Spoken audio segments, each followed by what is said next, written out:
Hi there, Ronnie here with another video. Having just done a video on my updates for my role-playing, I thought I would do a separate video as to what's happening with my board and card and dice games. The rest of my tabletopping, it's been a sort of erratic year for me, just due to funds, lack of, I've not been, and just other things happening. I've not been able to get to Motherwell Gamers as much as I would like. I'm hoping to get there. I was going to get there this Saturday, but I'm unable to. But I will be going for the final one of the year. And my intent is to bring FIFA France 1429 back in and get a full game of that going, which I really want to do. I got a game from my friend Caroline called Solaris for my birthday, and I'm desperate to get that on table. I might bring that with me at some point. I might go to Settlers with that one actually and play it. I'm desperate to get that on table and give it a go, because it looked very interesting. I know that Tom Vassell found it boring, but then again, Tom Vassell doesn't like Phase 10, so you know, there's no guarantee that just because he found it boring that anyone else is going to find it boring. You know, I like it. I like Phase 10, so maybe I'll like Solaris. Maybe I won't, but you know, I'm going to give it a go because it's a present and I'm intrigued with the concept. That's why I put it in my wish list. I want to give Clank a good run out as well. Archon still has to come out and get played.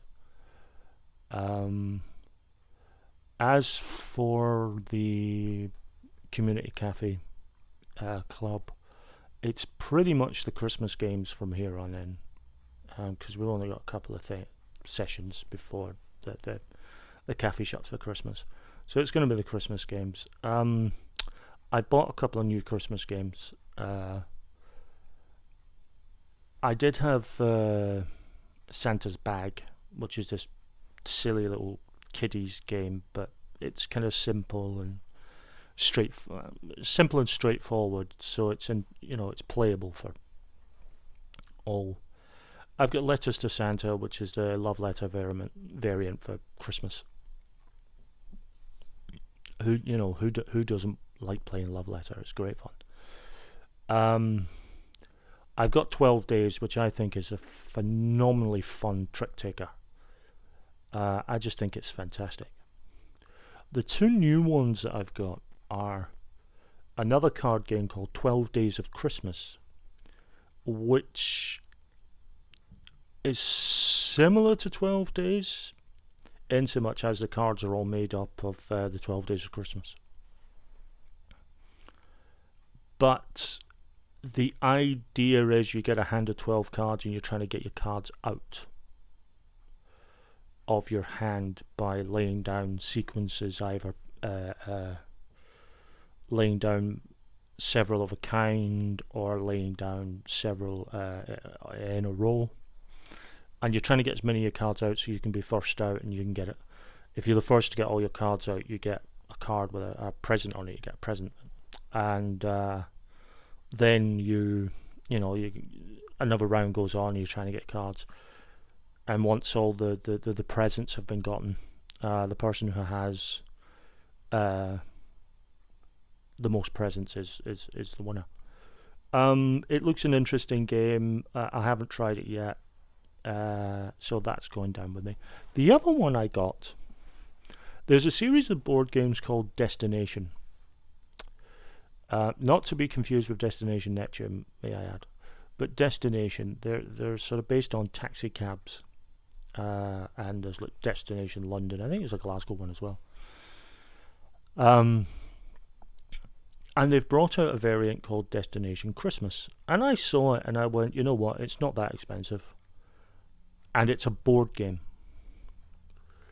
Essentially, Santa crash lands, and you as taxi drivers, you head from the taxi rank to the kind of town, so the green to pick up the present. You pick up presents 3 at a time, and then you've got to go and deliver them and go back and get more presents and deliver them.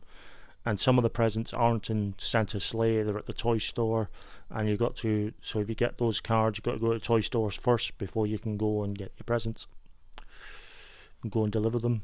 And once all the present deck has run out and someone's delivered their last presents, they then have to get back to the taxi rank, and you get certain what they call Santa vouchers, is equivalent of money, and whoever has the most is the winner. It looks a simple enough game. I think it's simple enough. I think it's got enough brutality in it just to be fun. Everything runs off dice anyway, so there'll be enough of a random element just to frustrate people. I think it could go down. It's either going to be one of those games that's going to be really, really, really, really fast or really slow. It's one of those. But I was intrigued enough by it to get it. What else have I been doing? Yes, Star Realms. I have Star Realms. I have the Crisis, the 4-pack of Crisis boosters for it, and also I was very kindly given the promo pack, which was very nicely given to me by the people at Settlers. Thank you very much. And I really like it. It's a really fun 2-player game. After Christmas, I am looking at maybe getting Star Realms Colony Wars, which is both a standalone game and an expansion for Star Realms. So you can either play Colony Wars on its own, or you can add it to Star Realms, and that way you've got a game for 2 to 4 players.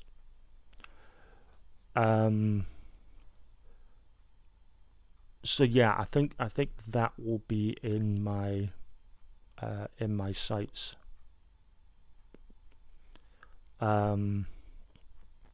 Maybe. We'll see what happens.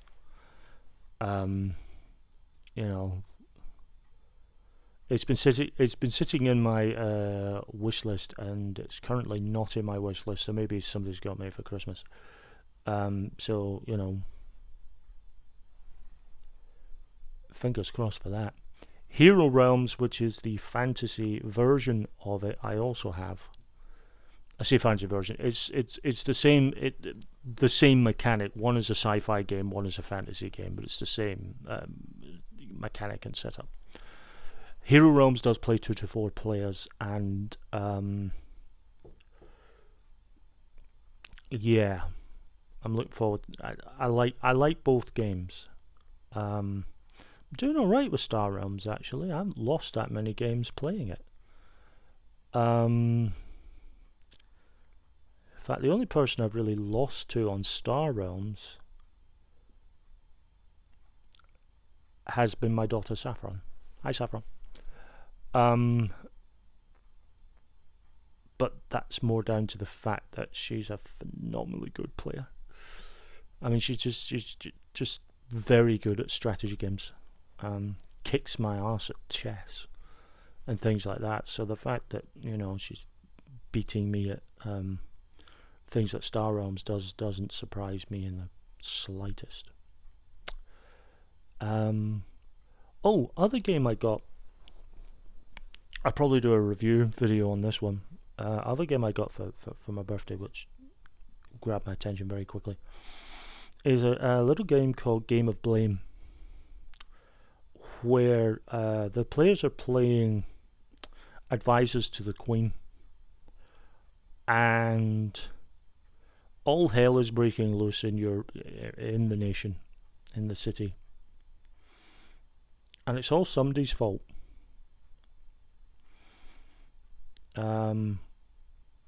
All the cards have emblems which match the either one or two of the advisors.